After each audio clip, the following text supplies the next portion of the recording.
चलिए फिर आज का डिस्कशन शुरू करते हैं। देखिए आज का जो डिस्कशन है या किसी सब्जेक्ट को लेकर के नहीं है, फिर यहाँ पर जो अभी 2 दिन पहले यूपीपीसीएस का रिजल्ट आता है, इसके बाद कुछ कैंडिडेट पास आउट हुए, अपने ही ग्रुप पर आज पोल होता है जहां से ये पता चलता है, उस पोल के अकॉर्डिंग मैं बता रहा हूं कि 200 के आसपास ऐसे छात्र हैं जिन्होंने प्रीलिम्स में क्वालिफाई किया है और इसके अलावा जो कैंडिडेट्स रहे हैं वो फेल कर गए हैं। देखो फेल करने का मतलब यह बिल्कुल नहीं है कि उन छात्रों ने मेहनत नहीं की, मेहनत होने के बावजूद बहुत सारी यूपीपीसीएस के लूप होल्स रहे जिसके चलते प्रश्न डिलीट हुए, प्रश्नों के आंसर्स चेंज हुए, तो उस कारण भी बहुत छात्र जो है कट ऑफ से बाहर हो गए अच्छा स्कोर होने के बावजूद भी।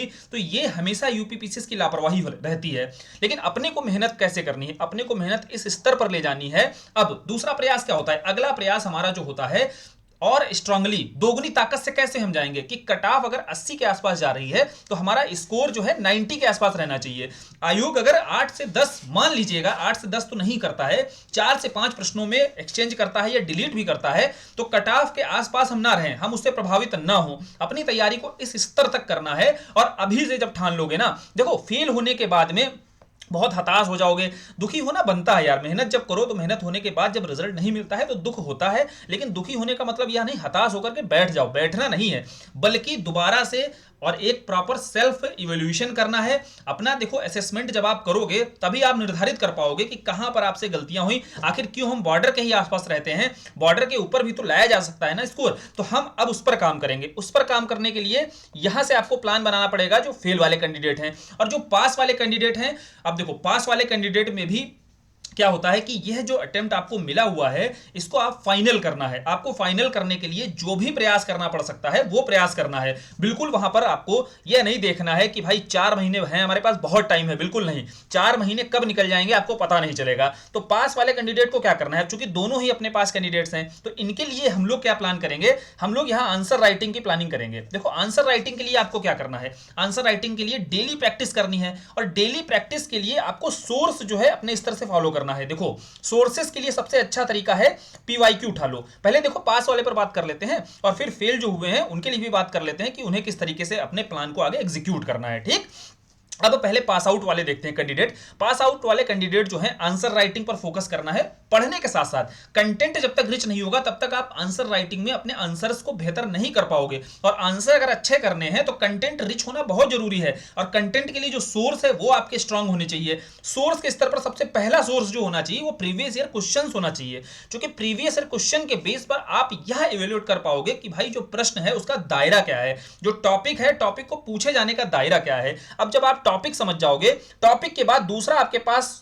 क्या होना चाहिए, दूसरा स्टेप यह होना चाहिए कि जिस भी टॉपिक पर आपके क्वेश्चंस आ रहे हैं, एक एग्जांपल ले लेते हैं हम, कोई भी अमेरिकन रिवॉल्यूशन ले लेते हैं। तो अमेरिकन रिवॉल्यूशन पर देखा जा रहा है आयोग रिपीट करके 1 साल के बाद क्वेश्चन बना दे रहा है। ठीक है, हमने वर्ल्ड हिस्ट्री का उठाया, तो अब अमेरिकन रिवॉल्यूशन के पास आपके पास में 2 पेज के नोट होने चाहिए, उसे बोलते हैं शॉर्ट नोट्स। अभी आप अगले 2 महीने के लिए यह काम कर लोगे तो एग्जाम जब नजदीक आएगा वही जो शॉर्ट नोट्स बनाए होंगे इसी को बार बार रिवीजन जितना कर लोगे ना, जितना रिवीजन उस टॉपिक पर हो जाएगा, जितना आपने उसको ग्रैस्प कर लिया और उतना ही ज्यादा आप क्या कर पाओगे, अपना आंसर वहां पर लिख पाओगे कॉपी में। क्योंकि जितना आपने उस टॉपिक पर रीड कर लिया है, रिवाइज कर लिया है, आप ये समझ लीजिएगा आप एग्जाम हॉल में जब बैठते हो तो वहां आपको यदि वो टॉपिक दिख जाता है और वो टॉपिक दिखते ही जो आप पढ़कर जाते हो, जो आपको याद किया हुआ होता है, सीधा समझो जो लर्न कर लिया आपने वही आप लिख पाओगे वहां पर। ये मत सोचना कि आप कुछ और लिख पाओगे। जो डिमांड क्या होती है, डिमांड के अनुरूप आप इंट्रोडक्शन पर काम करना, कंक्लूजन पर काम कर लेना। फिर आपको जो मिड पार्ट होता है, मिड पार्ट में, बॉडी पार्ट में आप मैक्सिमम देखिए वही लिखते हो जो आपको आता हुआ है ना, जो आपको आता है, और आने वाले पार्ट पर ही आपको काम करना होता है। बॉडी वाले पार्ट पर कैसे काम करना है, 2 पेज का जो शॉर्ट नोट्स बना लेना है। अब शॉर्ट नोट्स में ही आपको क्रिएटिविटी अभी दिखानी, शॉर्ट नोट्स के स्तर पर। जैसे जो ग्राफ्स हैं आपको देखना है कहां पर ग्राफ्स ऐड कर सकते हो, कहां पर आप डायग्राम्स ऐड कर सकते हो, यह आपको शॉर्ट नोट्स के स्तर पर करना है। जहां ग्राफ्स ऐड कर पाओ, जहां डायग्राम्स ऐड कर पाओ वो ऐड कर लेना है और इतनी बार उसको रिवाइज करना है, इतनी बार अपनी आंखों के सामने से निकाल देना है कि जब भी एग्जाम में हमें ये टॉपिक मिलेगा हम ये ग्राफ भी बनाएंगे, हम ये डायग्राम भी बनाएंगे। आप यकीन मानो कि आपका जो स्कोर है वो स्कोर में आपको बूस्ट देखने को मिलेगा। ठीक है, तो पास वाले कैंडिडेट्स को इस स्तर पर अपनी आगे तैयारी ले जानी है और साथ ही साथ जैसे यहाँ पर जो यूपीपीसीएस का एग्जाम पास आउट किए होंगे उसमें बहुत सारे कैंडिडेट होंगे जो आरओ यारो का भी एग्जाम दे रहे होंगे। भाई जो आरओ यारो का एग्जाम दे रहे हो, यहाँ समझो बात को, पीसीएस में ही आपके पास मेंस में एक सब्जेक्ट है हिंदी। तो हिंदी में बहुत सारे ऐसे विषय हैं जो दोनों में आपके सिमिलर हैं। तो जब आप वहां पर मेंस के स्तर पर पढ़ोगे तो आप समझिए आरओ यारो के लिए हिंदी भी पढ़ रहे हो। तो बिल्कुल तनाव नहीं लेना है आपको, 4 महीने तक अच्छे से अपने मेंस पर फोकस होकर के लगना है। अच्छी वैकेंसी है, अच्छा स्कोप है, और यहाँ पर इसको कंप्लीट कर देना है। इस अटेम्प्ट को अगले अटेम्प्ट के लिए नहीं जाना है, ठीक है। तो ये हो गई पास आउट वालों की बात, और पास आउट वालों को इससे ज्यादा बताने की जरूरत है नहीं, वो खुद ही अपनी प्लानिंग कर लिए होंगे, और प्लानिंग के स्तर पर थोड़ा बहुत आपको यहां चर्चा कर दी गई है। बाकी हम लोग क्या करेंगे, हम लोग देखो आपको एथिक्स के लिए शुरू करने का प्लान है। अगले 1 वीक के भीतर, आज या कल में आपको टेलीग्राम पर ही अपडेट मिल जाएगी। एथिक्स के आपको डेली आपके 3 क्वेश्चंस की प्रैक्टिस कराएंगे। जीएस पेपर 5 आपको करा दिया गया है, पूरी प्लेलिस्ट बनी हुई है, 22 लेक्चर हैं आपके, वो लेक्चर आपको देखने हैं, नोट्स आपको मिल जाएंगे, उन नोट्स के साथ में आपको लेक्चर्स देखने हैं और आंसर राइटिंग की प्रैक्टिस करनी है। आंसर राइटिंग के लिए भी आपका ग्रुप बनाया गया था, वहां भी कैंडिडेट ने लिखा हुआ था, ठीक है। अब हम क्या करेंगे, अब हम जीएस पेपर 4 से शुरू करेंगे, और जीएस पेपर 4 में भी एथिक्स से स्टार्ट करेंगे। और एथिक्स के साथ साथ डेली 3 प्रश्न आपको दिए जाएंगे, 3 प्रश्न आपको लिखने हैं, फिर इवैल्यूएशन के लिए आपको दिए जाएंगे, इवैल्यूएशन आपके हो जाएंगे, वो 3 प्रश्नों को इवैल्यूएट कराया जाएगा। अच्छे से इवैल्यूएशन आपने देख लिया होगा, ग्रुप पर भी दिखाया गया था, बढ़िया से आपका इवैल्यूएशन किया जाएगा ताकि आपको बहुत सारे वैल्यू एडिशन पॉइंट्स मिल सकें। और जब वैल्यू एडिशन पॉइंट्स मिलते हैं तभी आपका कंटेंट भी रिच होता है कि हाँ भाई ये पॉइंट्स आप और ऐड कर सकते थे यहाँ पर, ठीक है। और जो चेक करने वाले लोग हैं, आप जानते ही हो कि सब मेंस और इंटरव्यू अपीयरिंग वाले हैं, तो वो खुद अपना असेसमेंट भी करते रहते हैं, साथ ही खुद की इंफॉर्मेशन को भी वो एड ऑन करते रहते हैं आपके प्रश्नों को पढ़ करके, और साथ ही आपको बहुत सारी इंफॉर्मेशन वो बताते हैं जो इनके पास रहती है। क्लियर? तो ये म्यूचुअल अंडरस्टैंडिंग पर चीजें चलती हैं, और आपका भी फायदा होता है और चेक करने वाले का भी फायदा होता है। तो यहां बात आती है एथिक्स के, जब 3 प्रश्न आपके चेक करवाए जाएंगे, इवैल्यूएट कराए जाएंगे, इसके साथ साथ आपको उन्हीं 3 प्रश्नों के मॉडल आंसर भी दिए जाएंगे। बेसिकली मॉडल आंसर जैसी चीज क्या होती है, मॉडल आंसर जैसी चीज होती है कि जो डिमांड पर आपको क्वेश्चन के मॉडल आंसर दिए जाते हैं। अब डिमांड पर आपने जो लिखी हुई है, बहुत सारी चीजें मिस हो गई होंगी, तो मॉडल आंसर से आपको वो ऐड ऑन कर लेनी। परफेक्ट आंसर नहीं होता है, परफेक्ट आंसर ना होकर के वहां से आपको बहुत सारी चीजें उठानी होती है, चूज करनी होती हैं, ठीक। तो ये चूज करने वाली जो प्रवृत्ति है अपने अंदर लानी होगी, तभी आप अपने जो कंटेंट है उस कंटेंट को रिच कर पाओगे। क्लियर? तो जहां से भी आपको ये मिलता है टॉपिक, चाहे गूगल करके मिलता है, चाहे आपने सोर्स के स्तर पर, वो आप प्रश्नों को जब उत्तर लिखेंगे उसके बाद ऐड ऑन करने का यही तरीका होता है। तो मॉडल आंसर पर आपको इवैल्यूएशन करना है कि आपने क्या चीजें छोड़ी हुई थी, साथ ही जब आपकी चेक करवाई जाएंगी, इवैल्यूएट कराई जाएंगी, वहां पर जो आपको सजेशंस दिए जाएंगे उसको आपको देखना है। तो ये आपका जीएस पेपर 4 से स्टार्ट किया जाएगा। पेपर 4 के बाद पेपर 3 आपका कराया जाएगा। ऐसे ही आपका पीछे पेपर 4, पेपर 3, पेपर 2 और पेपर 1, चारों पेपर यहां से डेली आंसर राइटिंग के तहत 3 प्रश्न डेली कराए जाएंगे, ठीक। तो ये हो गई मेंस वालों के लिए बात। फिर पेपर 5 जैसे किया हुआ है, ऐसे पेपर 6 भी कुछ दिनों में स्टार्ट कर देंगे। तो ये 6 पेपर जो थे अच्छे से हम कवर कर लेंगे। फिर बात आती है अब जो जिनका नहीं हुआ है उनके लिए। भाई देखो 2 दिन हो गए, बहुत हो गए, अब दुख हो गया, अब आ जाओ, बाहर आ जाओ। और दुख होना जायज है, जब यार मेहनत करते हैं तो दुख होगा ही। अब सोचो जो दुखी नहीं है, अब जिसको दुख उसे ही नहीं होगा जिसने मेहनत ही नहीं की होगी। यार दुख किस बात का मनाए जब मेहनत नहीं की, और जो मेहनत की होंगे तो रोएंगे भी यार, रोने के बाद फिर से स्ट्रांगली खड़े हो जाना है यार, है ना। कब तक यार रोते रहोगे, रोते रहोगे तो अपने टाइम को और खराब कर रहे हो। 1-2 दिन हो चुका है, अब ठीक है, अब जो मेंस पर लगे ठीक है। आपको क्या करना है, देखो यहां भी 2 तरीके के छात्र हैं। 2 तरीके के छात्र कौन से, एक वो हैं जो आरओ एआरओ भी दे रहे हैं और यूपी पीसीएस भी दे रहे हैं, ठीक। समझो बात को, जो दोनों एग्जाम दे रहे हैं। अब दोनों एग्जाम जो दे रहे हैं उन्हें थोड़ा सा बैलेंस बनाकर चलना है। कैसे बैलेंस बनाकर चलना है, यहां संभावना बहुत ज्यादा है कि जून महीने में आपका आरओ एआरओ का एग्जाम हो जाएगा। अब अगर जून महीने में आपका एग्जाम हो जाता है, चूंकि आपको तैयारी भी उसी आधार पर करनी है, सडनली समिति की जो समिति है इसकी कोई रिपोर्ट आती है और इसके बाद आयोग 1 महीने का समय लेगा, 1 महीने के भीतर आपका एग्जाम को कंडक्ट कराएगा। और साफ साफ अगर नोटिफिकेशन आपने पढ़ा होगा, कैलेंडर में लिखा हुआ है कि जो आरक्षित तिथियां हैं उन आरक्षित तिथियों में ही आपकी समीक्षा अधिकारी का परीक्षा कराई जा सकती है। अब बोले अगर जून में आयोग करा देता है तो हमें अब यहां से तैयारी करनी है। यहां से देखो जो फेल हुए कैंडिडेट उनको ध्यान से सुनना है। जो समीक्षा अधिकारी का एग्जाम है वो जून में हो जाता है, और चूंकि अभी जो पीसीएस 2025 का एग्जाम है वो अक्टूबर में होना है, चूंकि समय बहुत अधिक है। तो अब आरओ के लिए और पीसीएस के लिए दोनों में जो केवल आरओ जिन्हें देना है, तो भैया जून के लिए आपके पास समझो 3 महीने हैं कायदे से। 3 महीने अगर कायदे से हैं तो 3 महीने बहुत अच्छे से आरओ एग्जाम के लिए लग जाना है। और आरओ एग्जाम के लिए मैं बताऊं, लेक्चर के स्तर पर आपको क्या पढ़ना है, कहीं भी कुछ भी खरीदने की जरूरत नहीं है।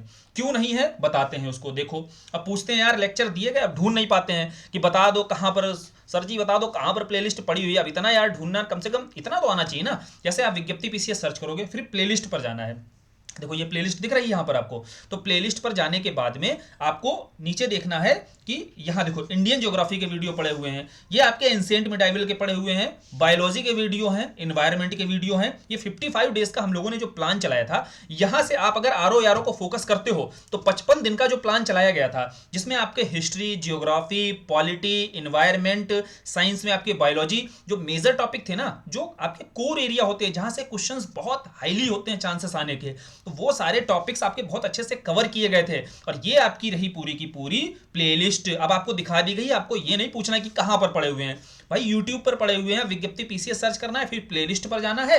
ये प्लेलिस्ट सामने आपको दिख रही होगी, यहां से आपको सारे वीडियोस दिख जाएंगे। ये इन वीडियोस को आप अपने प्लानिंग के तहत, जैसे अगर आप पढ़ चुके हो तो वो पढ़ने के साथ साथ आपको उसको रिवीजन करना है। और समझो यहां पर बात को एक बार समझो, आप जैसे आरो यारो एक बार कर लेते हो ना, एक बार करने से कुछ नहीं होगा, कम से कम 5 टाइम्स रिवीजन मारना है आपको। स्ट्रेटजी आपको ऐसे रखनी है कि 5 बार रिवीजन मारना है। देखो यही वीडियोस वो थे, आप समझो बहुत सारे आपके भी छात्र हैं जो वीडियोस अच्छे से रिवीजन किया।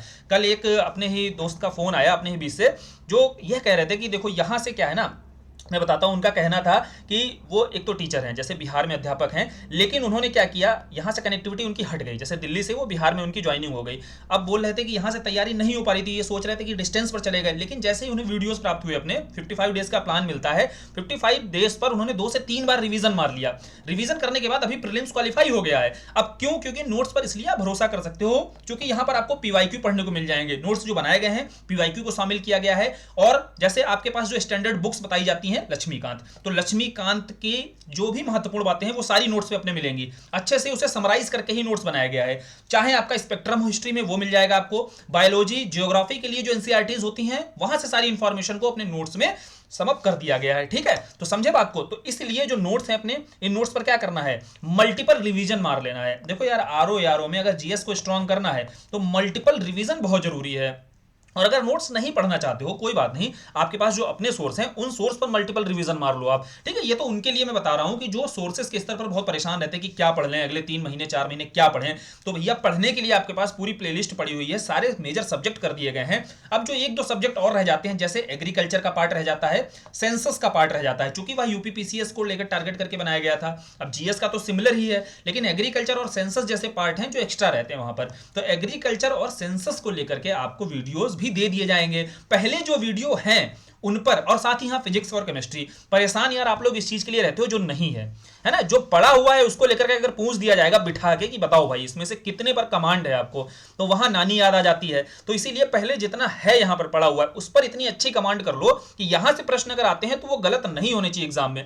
और अगर बाहर हुए हो ध्यान से देखना, तो उसका कारण भी एक रहा होगा कि उस पर कमांड नहीं होगी, कंफ्यूजन होगा, कंफ्यूजन में बहुत सारी गलतियां हुई होंगी, इसलिए मिस्टेक्स हुई होंगी, तो उस कारण ही आप कट ऑफ से बाहर हुए होगे। ठीक है, तो कारण क्या है कि आप लोग उसको खोजते रहते हो यार, जो चीज नहीं है, जो चीज है पहले उस पर तो कर लो कमांड, उस पर 4 से 5 बार रिवीजन मारना ही मारना है। और फिर आपको फिजिक्स, केमिस्ट्री और जो एग्रीकल्चर और सेंसस, ये 2-3 पार्ट ऐसे रह जाते हैं जो आपके आरओ यारो में एक्स्ट्रा एफर्ट डालने की जरूरत है। और इसमें आपको वीडियोस इस पर भी मिल जाएंगे, कंटेंट रखा हुआ है तैयार है एकदम, और पहले ये कंप्लीट कर लोगे, एग्जाम जैसे डेट घोषित होती है वैसे ही आपको इस पर भी वीडियो मिल जाएंगे। ठीक, तो ये हो गया जो आरओ यारो की फोकस करने वाले हैं। साथ ही पीसीएस पर भी फोकस करेंगे। तो पीसीएस के लिए मैं बताऊं, देखो जो एक तो है जो बैलेंस बना करके चलेंगे दोनों में। अब यहां पीसीएस का जो देंगे एग्जाम, उनके लिए बढ़िया तरीका रहेगा कि 60% आपका आरओ यारो को दो, 40% समय जो है 60-40 का रेशियो लेकर चलो।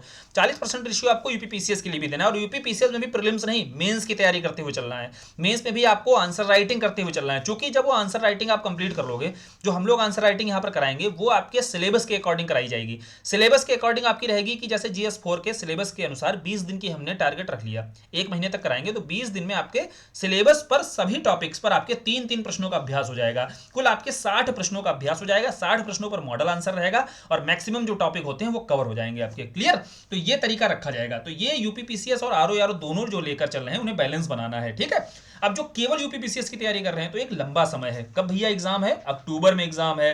तो अब आपके भीतर शिथिलता आ जाएगी यार, अक्टूबर प्रीलिम्स के लिए अभी से कोई पढ़ेगा नहीं, तो उन्हें क्या करना चाहिए? क्योंकि पिछले साल भी देखो यार पीटी पढ़ते पढ़ते निकल गया उनके लिए, तो उन्हें सबसे अच्छा है अभी उन्हें 3 महीने, जिन्हें आरओ यारो नहीं देना, यहां उनकी बात हो रही है, अभी उन्हें 3 से 4 महीने कंप्लीटली अपने आप को मेंस पर टारगेट कर देना है। और उन्हें यह समझकर करना है कि उन्हें भी एग्जाम जून में ही देना है। कब देना है? जून में उन्हें भी एग्जाम देना है मेंस का। थोड़ा दिक्कत होगी, लेकिन अपनी खुद को माइंडसेट इस तरीके से करना पड़ेगा खुद का कि भाई हमारा भी मेंस है जून में, और अगर आपका मेंस होता जून में तो आप कैसे देते, है ना, अटेम्प्ट लेते तो कैसे लेते, क्या आपकी तैयारी है।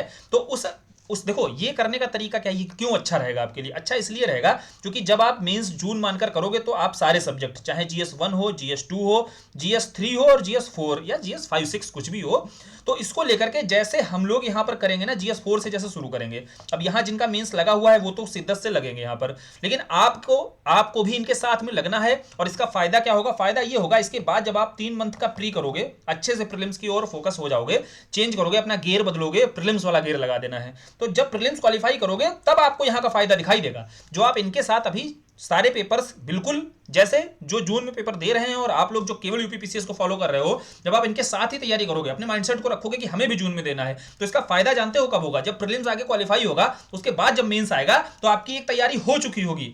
मेंस के स्तर की 3 महीने में, अगले 3 से 4 महीने में आपकी एक तैयारी हो चुकी होगी। आगे क्या करना पड़ेगा, आप इनसे बहुत बेहतर स्थिति में आ चुके होगे। किनसे, उन छात्रों से जो अभी केवल प्रीलिम्स को लेकर ही फोकस कर रहे हैं और मेन सेंस की लेकर तैयारी बिल्कुल नहीं करते हैं, सोचते हैं कि प्रीलिम्स निकलेगा तब तैयारी की जाएगी, तो उन्हें एक नुकसान भी होता है। दूसरा एक नुकसान देखो कॉन्सेप्ट के स्तर पर होता है कि रटकर के किसी तरीके से अगर निकल भी जाता है तो रटकर के पहुंचे होते हैं और कॉन्सेप्ट के लेवल पर बिल्कुल समझ नहीं होती, तो उन्हें दिक्कत होती है। जब आप मेंस का अध्ययन करते हो तो आपकी कॉन्सेप्चुअल जो अंडरस्टैंडिंग है बहुत अच्छी हो जाती है। आप खुद देखोगे इस टॉपिक को, किसी भी टॉपिक को याद करने में जहां दिक्कत होती है वो याद करने में इतनी आसानी हो जाती है। रीजन क्या होता है, रीजन ये होता है कि आप उस टॉपिक को समझ रहे होते हैं, ठीक है। तो उनके लिए यही सलाह है कि भाई देखो आप लोग क्या करो, बिल्कुल आप अपना यह मानकर चलो कि जून में आपको भी मेंस देना है, तो उनके लिए तो यह है जो केवल यूपीपीसीएस के लिए फोकस है। दूसरा जो आरओ के लिए है, तो जून के हिसाब से आरओ के लिए पढ़ना शुरू कर दो, बढ़िया वैकेंसी है, अच्छा चांस है, और प्रीलिम्स जब आपका हो जाएगा इसके बाद आपके 3 महीने रह जाएंगे, जहां पर आपके पास अक्टूबर का मंथ रहेगा, जून के बाद में आपको 3 महीने रहेंगे आराम से, वहां पर आप यूपीपीसीएस 2025 की ओर शिफ्ट कर जाओगे, ठीक। तो बिल्कुल तनाव नहीं लेना है। इनके लिए भी क्या है भाई, जो आरओ के लिए करना चाहते हैं, तो आपको पता होगा कि जो टेस्ट सीरीज चल रही है, देखो टेस्ट सीरीज में आज तीसरा टेस्ट हुआ है, हिस्ट्री का टेस्ट हुआ है, सेक्शनल टेस्ट कराए जा रहे हैं, 6 सेक्शनल टेस्ट कराए जा रहे हैं, बाकी कंप्लीट। सेक्शनल टेस्ट कराने का कारण यह रहता है, देखो आपको बताया भी था कि इसके थ्रू आप क्या होते हो, अपने सब्जेक्ट पर पूरा गो थ्रू हो जाते हो। और दूसरी बात यह है कि जैसे जिनका मीन्स हो भी गया ना, टेस्ट सीरीज मुझे लगता है उन्हें करनी चाहिए। उन्हें करने का मतलब यह है कि एटलीस्ट इस बहाने वो प्रीलिम्स वाले जो जोन से है टच में रहेंगे, जैसे संडे संडे वो एक टेस्ट दे दिया करेंगे, टेस्ट देने के साथ उनका भी अभ्यास होता रहेगा, ठीक। तो अब उनको क्या करना है कि आरओ वालों को, जो केवल आरओ को फोकस कर रहे हैं, जो सेक्शनल 3 टेस्ट हुए हैं, देखो ये आप टेंशन नहीं लेना है, जो 3 हो गए हैं ना, इनको भी आगे करा दिया जाएगा। अगर ज्वाइन करना चाहना तो ज्वाइन कर लेना, क्योंकि चौथा टेस्ट जो आपका होने वाला है अगला आपका ज्योग्राफी होने वाला है। तो अब आपको 1 वीक पूरा ज्योग्राफी पढ़ना है, 1 वीक के बाद में आपको ज्योग्राफी का अगले संडे को टेस्ट दे देना है। इस बहाने आपका सब्जेक्ट है, उस सब्जेक्ट से गो थ्रू हो रहे हो और उस सब्जेक्ट पर आप रीडिंग भी कर रहे हो, रिवीजन भी कर रहे हो, ज्योग्राफी की प्लेलिस्ट भी है उसको पढ़ लेना है, फिर आपको खुद देखना है कि आपको टेस्ट में कितना फायदा मिलता है उसका। क्लियर। तो ये हो गया सभी के लिए, देखो बात हो गई यहां पर, और सभी के लिए देखो प्लानिंग चल रही है। जितना प्रयास हो सकेगा अपने स्तर से सारी कोशिश की जाएगी। मेंस के स्तर पर भी जैसे वर्ल्ड ज्योग्राफी की जो क्लासेस रुकी हुई थी उसको कंप्लीट कराया जाएगा, बाकी जो टेस्ट सीरीज चल रही है वो टेस्ट सीरीज चलती रहेगी। और यहां पर जो पेपर 4 है, ये जो क्लियर किया है, जिन्होंने पास आउट हुए हैं, उनके लिए पेपर 4 की डेली 3 प्रश्नों की आंसर राइटिंग के साथ में एक प्रोग्राम जल्द ही आपको टेलीग्राम ग्रुप पर अपडेट कर दिया जाएगा। क्लियर। सारी चीजें क्लियर हो गई एकदम सभी के लिए। बोला था ना कि एक जो पास आउट हुए हैं, जो फेल हुए, सभी के लिए एक पूरा प्लान एक बनाया जाएगा, फुल प्रूफ प्लान रहेगा कि आगे किस तरीके से अपने प्लान को एग्जीक्यूट करना है। अब इतना बता तो दिया, इतनी कथा बाजने का मतलब यह नहीं होता है कि कथा बाज दी, हाँ भाई ठीक है, जो इसको एग्जीक्यूट करना है अपने ऊपर वो आपके ऊपर है। आप अगर इसको कंटिन्यू कर पाओगे, अगर यहां पर परसिस्टेंस रह करके आप लग पाओगे, तभी इसका फायदा मिलेगा। अदरवाइज कथा सी सुन ली और चले गए मस्त, फिर अपना बिजी हो गए अपने काम में, तो फिर वो फायदा नहीं है, इसका कोई फायदा नहीं निकल कर आएगा। अगर आपको ये चीजें समझ में आई हैं, आपको अब देख लेना है आप किस सिचुएशन में हो, क्या आरओ वाली सिचुएशन में हो, या यूपीपीसीएस पास आउट फेल, या केवल यूपीपीसीएस को फोकस करना है। सभी के लिए अपने हिसाब से अपॉर्चुनिटी ढूंढनी है और अपने हिसाब से स्ट्रेटजी आगे की बना लेनी है। सभी को बता दिया गया है, रास्ते देखो दिख रहे हैं, अब रास्ते पर चलना आपको ही पड़ेगा, ठीक। हम लोग जो कोशिश कर पाएंगे, जितना सपोर्ट हो पाएगा उतना सपोर्ट पूरा आपकी कोशिश करेंगे कि पूरा फुल सपोर्ट किया जाए। देखो बहुत सारे अब क्या छात्र हैं, मजा आता है ना जब लेक्चर्स वगैरह के बाद जब कमेंट्स वगैरह आते हैं कि हाँ भाई बहुत फायदा हुआ, और फायदा होने के साथ में एक अच्छा पुश मिलता है, और पुश मिलने के साथ में आप क्या है, मेंस दे रहे हैं। बहुत सारे कैंडिडेट्स हैं जो पहली बार मेंस दे रहे हैं, तो सुनकर मजा भी आता है। तो चलो फिर लगते हैं मेंस में भी जितनी हेल्प हो पाएगी उतनी हेल्प की जाएगी। बाकी फाइनल का मजा अलग होता है, ठीक है। अभी एक स्टेज क्लियर हुई है अच्छे से, उसको 2 दिन हो चुका है, अब आके अपना लग जाना है, ठीक। चलो फिर खत्म करते हैं यहीं पर डिस्कशन को, और जो चीजें अभी भी नहीं समझ में आई हैं, कुछ अगर रह गए हैं, कुछ प्रश्न रह गए हैं जो अभी चल रहे हैं मस्तिष्क में कि भाई इसका हमें जवाब नहीं मिल पाया है, तो कमेंट सेक्शन ओपन है, कमेंट सेक्शन में अपने क्वेश्चन डालो और आगे जो भी क्वेरी होगी उस क्वेरी को दूर करने की पूरी कोशिश की जाएगी, चाहे यूट्यूब के माध्यम से की जाए, चाहे टेलीग्राम के माध्यम से की जाए। ठीक है, धन्यवाद।